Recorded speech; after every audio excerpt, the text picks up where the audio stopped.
The pen hit the floor and the entire testing bay's reinforced composite deck, rated to withstand starship crashes, split down the middle like glass. Emma Johnson barely had time to register the crack before emergency klaxons started screaming across the facility. She blinked at her pen, now resting at the bottom of a jagged fissure that ran 15 meters across the testing bay floor, and then looked up at the 36 alien engineers who'd gone completely silent. According to YouTube analytics, 98% of viewers are not subscribed. That's a huge number. By subscribing the channel that is completely free, she said, should I not have dropped that? Chief Engineer Vex Thul's 4 eyes bulged as he stared at the structural damage, his scaled hands frozen over his data tablet. The military-grade composite beneath their feet, designed to withstand direct hits from Starship landing gear, had fractured like cheap pottery. Around him, representatives from 3 different species were backing away from Emma with expressions she'd learned to recognize as universal terror.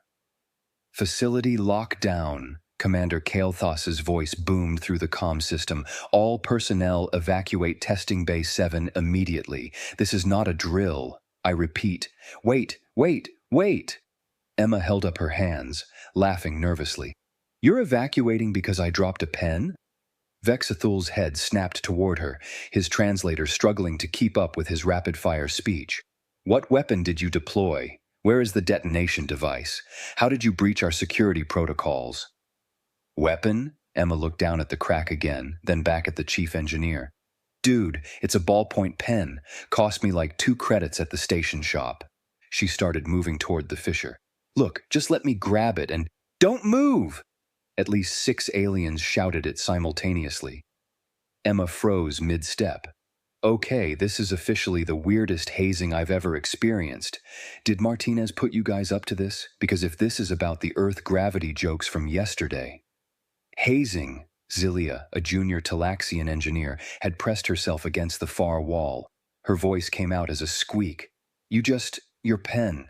The floor. Testing Bay 7 to command. Vex Thul spoke into his wristcom, never taking his eyes off Emma.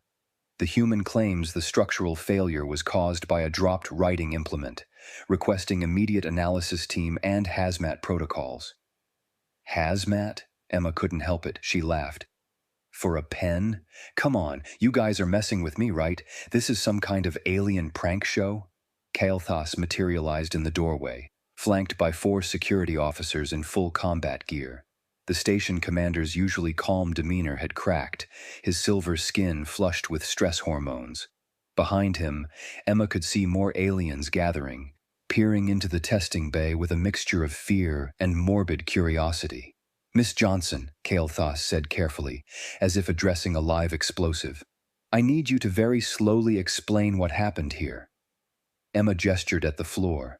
I was reviewing the tensile strength, specifications for the new hub connector, and my pen slipped out of my hand. It fell, hit the floor, and apparently— She looked at the crack again, really seeing it for the first time.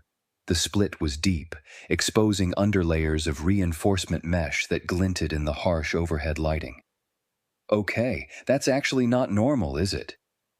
Not normal? Vex Thul's voice scaled up an octave. This facility hosts representatives from 47 species. This deck composite is used in military bunker construction. It's rated for direct meteor strikes. And you're telling me an Earth-righting implement caused catastrophic structural failure by falling? Well, when you put it that way— Emma bit her lip. Yeah, that does sound weird. Weird? Kael'thas repeated the word like it physically hurt him.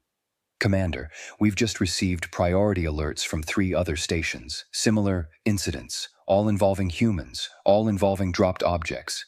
The Galactic Council is convening an emergency session. Emma's stomach dropped. Wait, what? Emergency session? For dropping things? The Council believes Earth may be concealing advanced weapons technology, Kael'thas said flatly. They're investigating whether your species has been deploying kinetic penetrators disguised as everyday items. For a long moment, Emma just stared at him. Then she burst out laughing. You think my pen is a weapon? Oh my God, Wait until I tell the folks back home. They're going to lose their minds. But nobody else was laughing. Vexthul had pulled up holographic displays showing the crack's depth analysis, 3 full meters of penetration through composite layers designed to be virtually indestructible. Security was establishing a perimeter, and through the crowd of onlookers, Emma could see more aliens arriving, including several wearing what looked like scientific analysis gear. "Miss Johnson," Kyle Thoss said quietly, "this is the 4th structural failure incident involving a human in the past 6 days. Whatever you're doing, whatever your people are doing, we need to understand it before someone gets hurt." Emma looked at the pen, still visible at the bottom of the crack. Just a cheap plastic pen with blue ink, the same kind she'd used since college, the same kind literally billions of humans used every single day. "Oh," she said softly, as the implications started to sink in. "Oh, you guys are actually serious." The klaxons continued to wail as alien engineers began setting up scanning equipment around the fissure, treating her dropped pen like it was a live bomb. And Emma Johnson, structural engineer from Seattle, began to suspect her conference presentation on Earth construction standards was about to get a lot more interesting. The scanning equipment hummed for 20 minutes while Emma stood perfectly still, watching a dozen alien engineers analyze her pen like it was an artifact from an ancient civilization. Their instruments beeped, whirred, and occasionally sparked in ways that seemed concerning. Finally, Vexthul looked up from his display, his face doing something Emma had learned meant profound confusion in his species. It's just plastic and ink." "Yeah," Emma said, "that's what I've been trying to tell you. But the molecular structure, there's no explosive compounds, no kinetic amplifiers, no dimensional folding technology." He looked at her, then at the 3-meter-deep crack in the floor. "How?" Emma shrugged. "Can I just grab it now?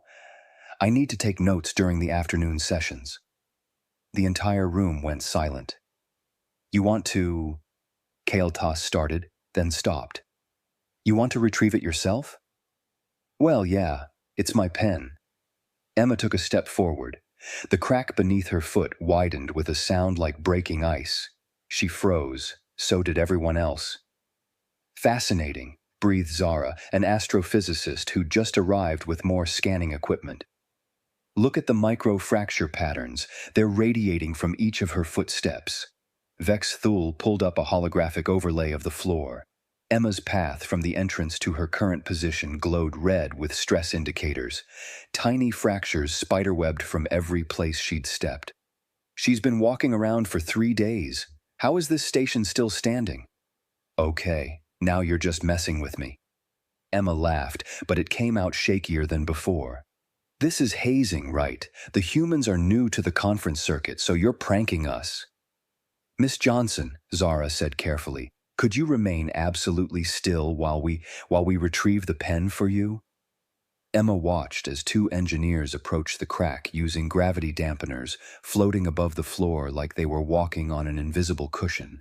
They descended carefully, picked up her pen with what looked like industrial-grade handling equipment, and floated back up. "You guys use gravity dampeners to pick up a pen?" Emma asked. "Standard protocol for handling dropped objects," Xylia said from her position by the wall. "Otherwise, the impact force could damage sensitive equipment." "Impact force from dropping a pen," Emma repeated slowly. "Well, yes, depending on the height and the surface." Xylia pulled up calculations on her tablet. Wait, what's the gravitational constant on Earth?" Emma told her. Xylia's tablet slipped from her hands and drifted gently to the floor like a falling leaf, barely making a sound on contact. "That can't be right," Xylia whispered. That's nearly 4 times standard galactic baseline. That's crush zone level gravity." "Crush zone?" Emma felt her conference badge slipping from her jacket. She reached up to adjust it, and it came loose in her fingers. "Damn it! The clip broke." The badge fell.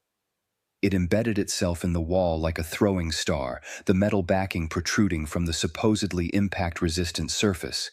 Nobody spoke. Every eye in the room locked onto the badge, then back to Emma. "Oh, come on, Emma!" threw her hands up in exasperation. "It's a piece of plastic with a chip in it." "How?" she sneezed. Just a normal, human sneeze. She'd felt it coming and tried to stifle it, turning her head away from the other engineers. The equipment rack next to her shifted 3 centimeters to the left. Something inside it sparked and went dark. Did she just... Vexthul's voice had gone very quiet. Did her sneeze move a half-ton equipment array? "I'm sorry," Emma fumbled in her pocket for a tissue. "Allergies.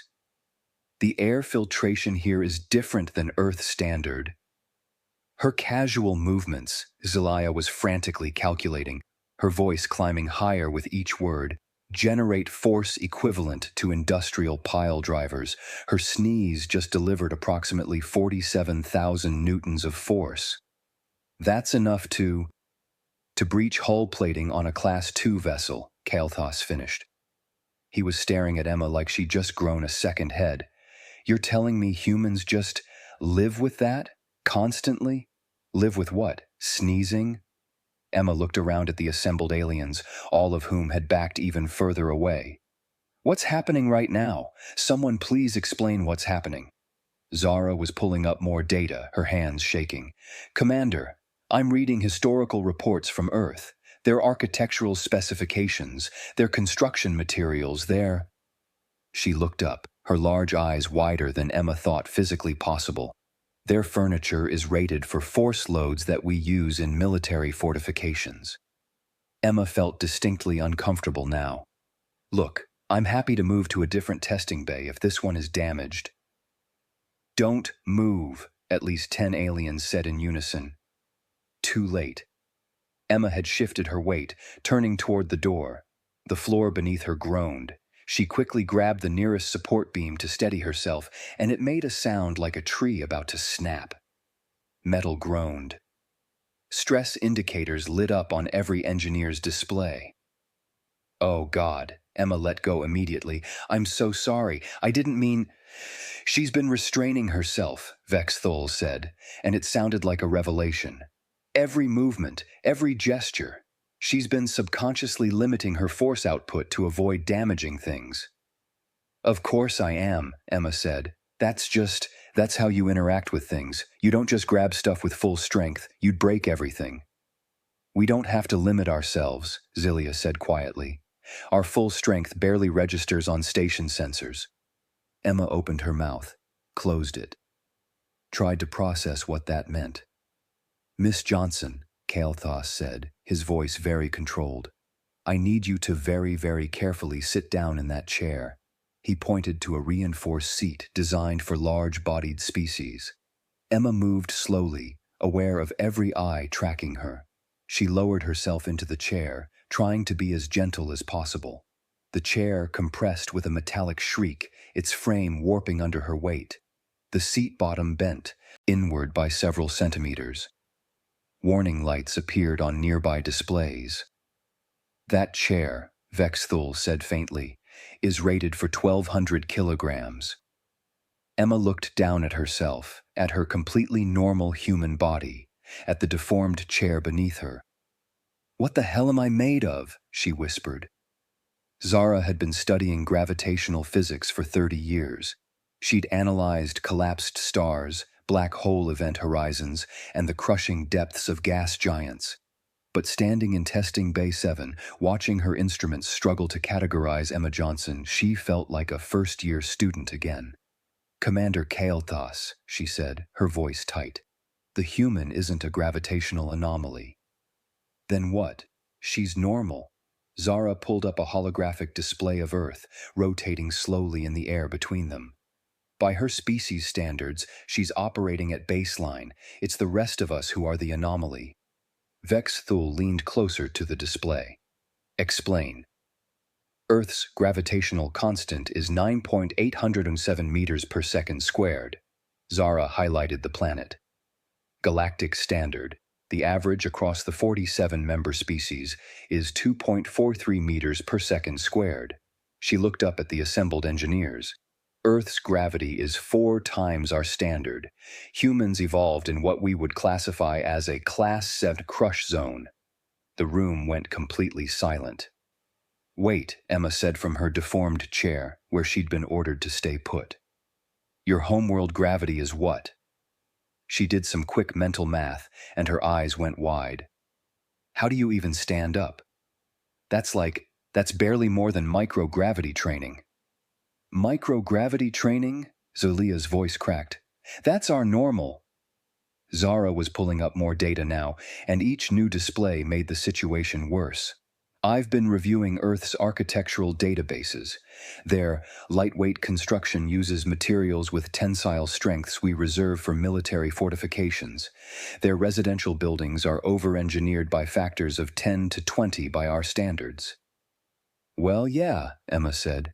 "Building codes exist for a reason. You need proper load-bearing capacity, earthquake resistance, wind shear tolerance." "Earthquake resistance?" Vexthul interrupted. "Your planet moves?" "I mean, yeah. Tectonic activity is pretty normal. We get a few thousand earthquakes a day globally, but most are minor." "A day," multiple aliens said it simultaneously. Emma was looking increasingly concerned. "Okay, what's normal for you guys? Because I'm starting to think we have very different definitions." Zara brought up Earth's atmospheric data. "Your gentle breezes, what you classify as 15 to 30 kilometers per hour winds, would be classified as devastating hurricanes on most member worlds. Your children's playground equipment operates at impact forces that would be lethal to most species." She scrolled through more data, her hands shaking. "Your oceans, the pressure at recreational diving depths would crush our submarines." "Recreational diving?" Kael'thas looked like he might be sick. "You recreate in crush depth waters?" "It's relaxing," Emma protested. "You see fish, coral reefs, maybe some sea turtles. Wait, you guys don't have oceans?" "We have oceans," Zelia said weakly. "We just don't enter them. The pressure would kill us within meters of the surface." Emma stared at her. "Your oceans are that shallow?" "No, Miss Johnson," Zara said quietly. "Your body is that dense." She pulled up a comparative analysis that made everyone in the room go quiet. Emma's bone density readings glowed next to material specifications for starship hull plating. They were nearly identical. "Oh my God," Emma whispered. "Every movement you make," Zara continued, "is unconsciously calculated to avoid destruction. You don't grab objects with full force. You've spent your entire life learning to modulate your strength to interact with a world that would be instantly lethal to most species. When you gently set something down, you're applying what we would consider significant industrial force, but to you it feels gentle because you've calibrated against Earth's crushing gravity." Vexithul was scrolling through his own records now, his face cycling through several concerning colors. "The reports from Earth. The ones we thought were exaggerations or translation errors, the temperature ranges.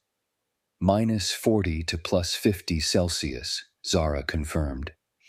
Across inhabited zones. Their atmospheric pressure fluctuates by factors that would require us to use pressure suits. Their comfortable range of conditions spans what we would need environmental protection to survive." "Your planet is actively trying to kill you," Zelia said, horror in her voice.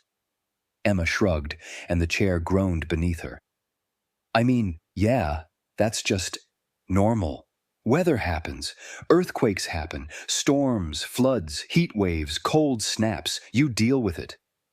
"We don't have weather like that," Kael'thas said. "Most member worlds have carefully controlled climates with minimal variation. Your planet sounds like a sustained natural disaster." "It's actually really nice," Emma said defensively. "We've got mountains and beaches and forests and... Wait." She looked at Vexthul with sudden understanding.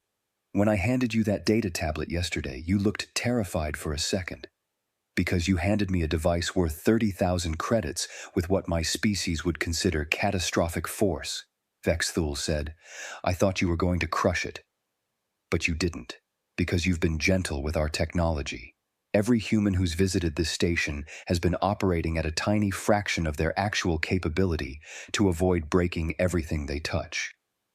Emma thought about the past 3 days, the careful way she'd opened doors, the light touch she'd used on control panels, the way she'd learned to perch on chairs rather than sit fully. "I just thought your stuff was delicate," she said quietly. "It is," Zara said, "compared to what you're used to.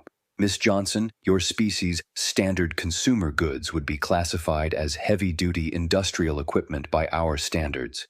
Keltas was typing rapidly on his comm. "I need to contact the Galactic Council immediately. We've been operating under catastrophically incorrect assumptions about human capabilities." "Commander," Zara said urgently, "there are 17 humans currently stationed on various council facilities. All of them are on infrastructure designed for standard gravity species. If any of them stopped restraining themselves, they could accidentally tear apart entire stations." Keltas finished. He opened a priority channel. "This is Commander Keltas, Station 47. We have a Code Sigma situation. All facilities hosting humans need immediate structural reinforcement. This is not a drill." Emma raised her hand tentatively. "So, can I still give my presentation tomorrow? It's on tensile strength requirements for multi-species habitation modules, and I'm thinking you guys might actually really need to hear it now." Every alien in the room turned to stare at her. "Your presentation," Vex Thule said slowly, "is about construction requirements?" "Yeah, Earth standards for buildings that might host alien visitors. I've got all these recommendations for reinforcement and—" She stopped, seeing their expressions. "You guys really need those specs, don't you?" "Miss Johnson," Keltas said, "your presentation just became mandatory attendance for every engineer in this sector." Zara compiled her findings into a presentation that she delivered to the hastily assembled Emergency Council of Engineers. Emma watched from her reinforced chair as the astrophysicist explained what humanity actually was. "Humans are biologically heavy gravity adapted," Zara began, holographic displays showing skeletal and muscular comparisons. 4 billion years of evolutionary pressure in a crush zone environment created a species that is, by galactic standards, catastrophically over-engineered for survival. She pulled up neurological scans. More remarkably, they've developed involuntary strength limiters, neurological safeguards that prevent them from using their full capability in normal situations. Their brains have evolved to constantly regulate force output, creating what they call muscle memory for interacting with their environment without destroying it. "Wait," Keltas said, "you're telling me they don't know how strong they are?" "They literally cannot perceive it accurately," Zara confirmed. "To them, their force application feels proportional and gentle because it's calibrated against Earth's gravity. Miss Johnson, could you demonstrate something for us?" Emma stood carefully. The floor creaked, and approached a standard issue work desk. "What do you want me to do?" "Try to gently place this stylus on the desk's surface, as gently as you possibly can." Emma took the stylus, concentrating hard. She lowered her hand with excruciating slowness, barely touching the stylus to the desk. It punched through the surface like a nail through paper, embedding itself 2 centimeters deep into the impact-resistant material. Emma stared at the stylus. I was trying to be gentle." "I know," Zara said softly. "That's the point. Your gentle is our destructive." Vex Thule was shaking his head slowly. "How do you live like that? How do you interact with anything?" "We call it proprioception," Emma said, pulling the stylus free and leaving a stylus-shaped hole in the desk. "You just learn. When you're a kid, you break a lot of stuff. Doorknobs, drinking glasses, toys. Your parents teach you to be careful, to control your grip, to sense how much force things need." She laughed, but it sounded strained. "I remember my mom teaching me how to shake hands without hurting people. I must have been like 6. You have to teach your children not to injure others during greetings?" Zelia looked horrified. "Well, yeah." Kids don't have fine motor control yet. They grab too hard, push too hard, throw things too hard. Emma paused. Wait, your kids don't do that? Our children are weak, Zara said. They grow stronger, but they start weak. Your children start with strength that would incapacitate most adult species. Emma sat down, slowly, carefully, on a newly reinforced chair. This is so weird. You're telling me that all the stuff we think of as fragile, wine glasses, light bulbs, smartphone screens, would be considered normal durability items for us, Vexthul finished. Your fragile items are built to survive in a high-gravity environment. They're still stronger than most of our standard equipment. Oh my God, Emma started laughing. No wonder everyone's been so nervous around me. I thought you guys were just really uptight about lab safety. Kael'thas was reviewing incoming data on his tablet. We're receiving reports from the Council. Human-built structures across the galaxy are being analyzed. Every single one is massively overbuilt by our standards. The lightweight emergency shelter humans deployed on Station 83, it's structurally sound enough to survive a direct hit from a tactical missile. That's just code compliance, Emma protested. You build things to last, to handle stress, to keep people safe. She stopped. Your building codes are different, aren't they? Our buildings don't need to withstand 4 times standard gravity, constant seismic activity, and extreme weather, Zara said. Yours do. You should see what happens in low-gravity environments, shouldn't you? Emma grinned. Oh man, you should see humans on the moon bases. Everything has to be padded because we're constantly accidentally launching ourselves into walls. Low grav is hilarious until someone sneezes and hits the ceiling. Your moon, Kael'thas said flatly. You colonized your high-gravity moon for recreation. It's only 1/6 Earth gravity, Emma said. Makes for great tourist destinations. The jump parks are amazing.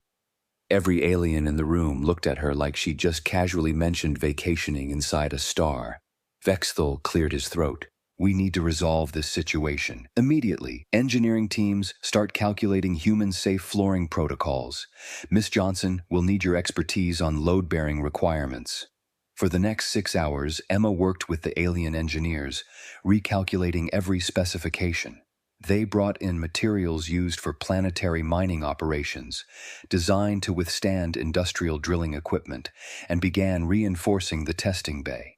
She walked them through Earth's building codes, watching their faces cycle through shock and disbelief. You require safety factors of 10 to 20 times expected load? Zelia kept asking. For residential buildings? People live there, Emma said. You want it to be safe. The Galactic Council transmitted new protocols in real time, class-spec structural reinforcement for any human-occupied spaces, movement-dampening fields, as standard in human-accessible areas, proximity warnings for when humans approach delicate equipment, mandatory gravity acclimation training for any human leaving Earth. So, Emma said, as the last reinforcement panel was welded into place, can I still give my presentation on tensile strength tomorrow?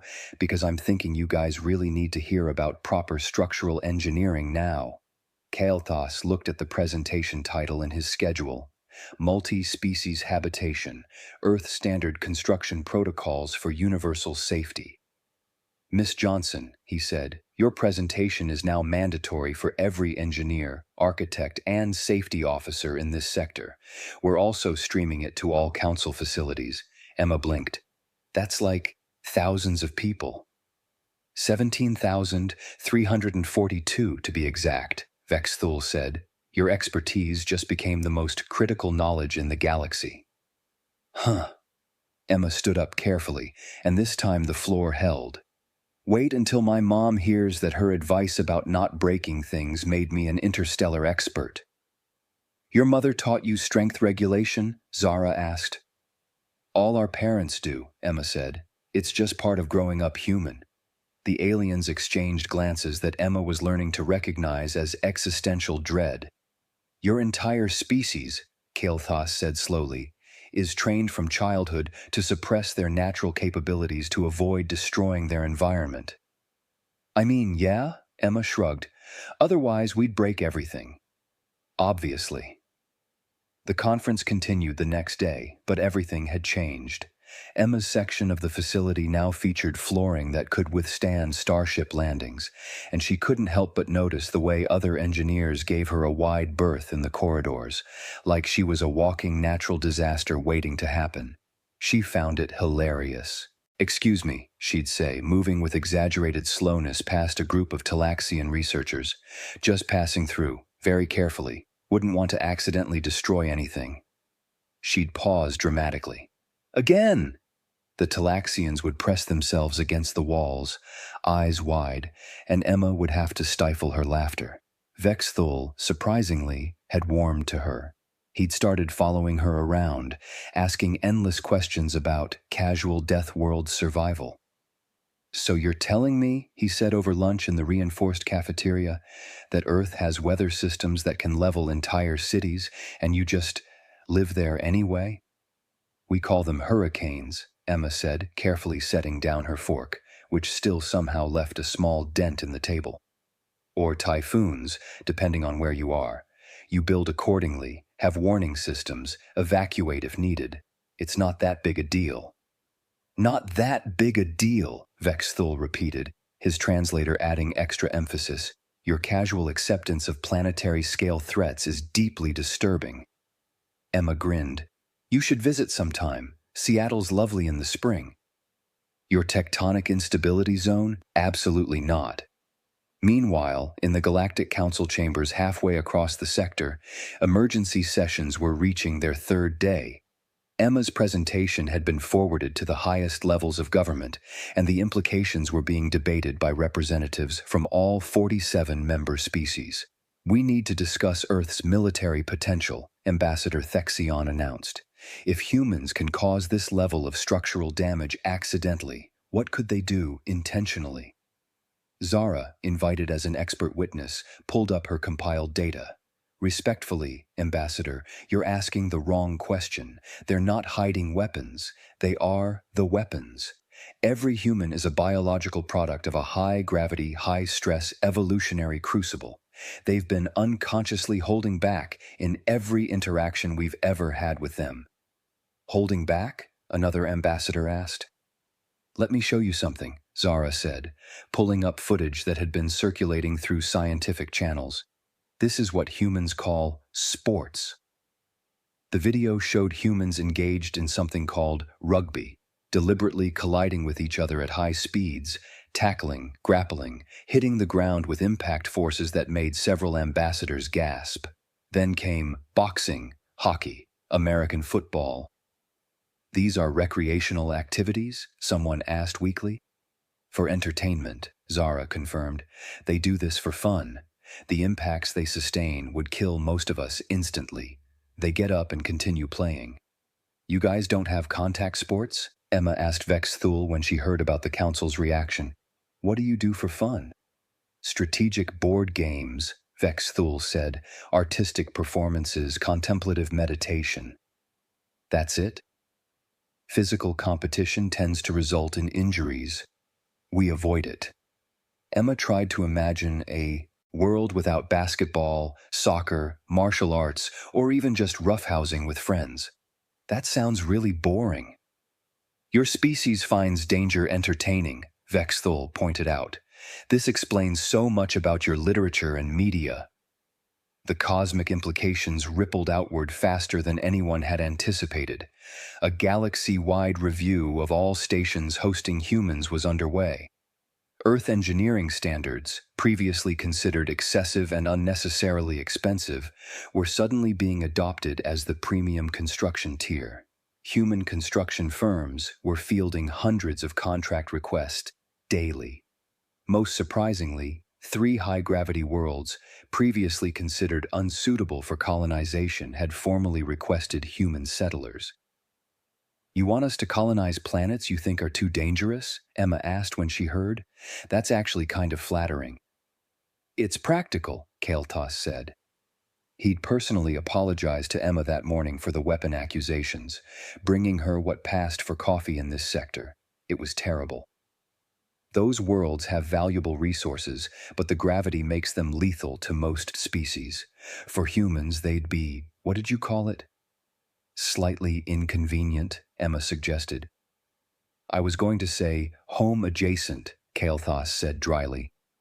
Zilia approached Emma later that afternoon, tablet in hand and expression nervous. Miss Johnson, I have a question. It's somewhat sensitive. Sure, what's up? Would you be willing to consult on military fortification projects? Your expertise in high-stress structural engineering is unprecedented. Emma shook her head, laughing. I'm just a civil engineer who wanted to talk about bridges. I don't do military work. Your bridges need to support humans, Vexthul interjected from nearby. That's military grade by our standards. Your pedestrian walkways could serve as armored vehicle routes. We're built different, I guess, Emma said with a shrug, and several nearby instruments registered the force spike. Hey, that should be a shirt. Humans. Built different. I should trademark that before someone else does. As the afternoon sessions concluded, Emma packed up her conference materials, moving with the careful deliberation she'd now learned was necessary. Every item she set down prompted nervous glances from nearby aliens. Her tablet, placed gently on the table, still created a concerning thunk sound. Her phone buzzed. A message from her little brother. Hey, can you pick up milk on your way home from the space conference thing? Emma grinned and typed back. Sure, right after I finish explaining why Earth architecture could survive orbital bombardment. What? Long story. Tell you at dinner. She picked up her bag, the reinforced table beneath creaked ominously, and headed for the exit. Each footstep created the tiny stress fractures that were now considered normal when humans walked through. Behind her, she could hear Vexthul and Kael'thas talking. They evolved in that, Vexthul was saying. 4 times standard gravity, seismic instability, extreme weather, pressure differentials that would crush most species. And they call it home sweet home, Kael'thas replied. Emma paused in the hallway, calling back. Hey, does anyone know which shuttle can actually handle my weight? Last time I took public transport, the pilot looked really worried during landing. The sound of multiple aliens frantically checking shuttle specifications echoed down the corridor. In the engineering bay, Zilia was pulling up Earth tourism videos. She'd developed a morbid fascination with humanity's homeworld. The footage showed humans casually hiking up mountains at altitudes that would require pressurization suits for most species, swimming in oceans at depths that exceeded safe diving limits for everyone else, skiing down slopes at velocities that would be considered weapons testing speeds. How are they not extinct? She whispered. Zara, reviewing her notes nearby, looked up. Wrong question, Zilia. What's the right question? How is anything else on Earth not extinct? Vexthul said, appearing in the doorway.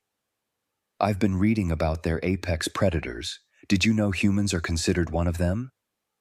They hunt each other. Zilia's eyes went wide. No, they hunt the other apex predators, for sport, sometimes without weapons. From somewhere down the hallway, Emma's laughter echoed back to them, followed by the sound of something else cracking. Probably another floor tile that hadn't been properly reinforced yet. We invited them to join the galactic community, Kael'thas said quietly, thinking they were just another species. They are, Zara said, just not like anything we've ever encountered. They're Deathworlders who don't even realize they're exceptional. To them, surviving Earth is just normal. I need to go lie down, Zilia said faintly. Vexthul pulled up the conference schedule for tomorrow.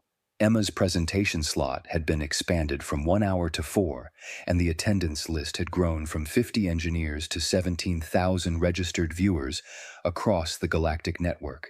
Do you think she knows, he asked, that she's changed everything? From the loading dock, they heard Emma's voice. Wait, you're telling me this is your heavy cargo shuttle? This looks like it's made of tin foil. Followed by the sound of metal groaning, as Emma presumably tried to board carefully and still cause structural complaints. I don't think she does, Kael'thas said. And somehow that makes it even more impressive.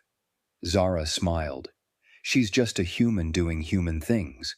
It's the rest of us who have to adjust our entire understanding of physics, engineering, and biological possibility. Welcome to the new paradigm, Vexthul said. Outside, Emma had successfully boarded the shuttle, after 3 engineers had frantically reinforced the boarding ramp, and was asking the pilot about Earth snacks because she'd Heard the station shop didn't stock anything with proper gravity world seasoning. The galaxy, whether it was ready or not, had just learned what it meant to share space with humanity. And humanity, characteristically, was mainly concerned about finding decent coffee and getting home in time for dinner.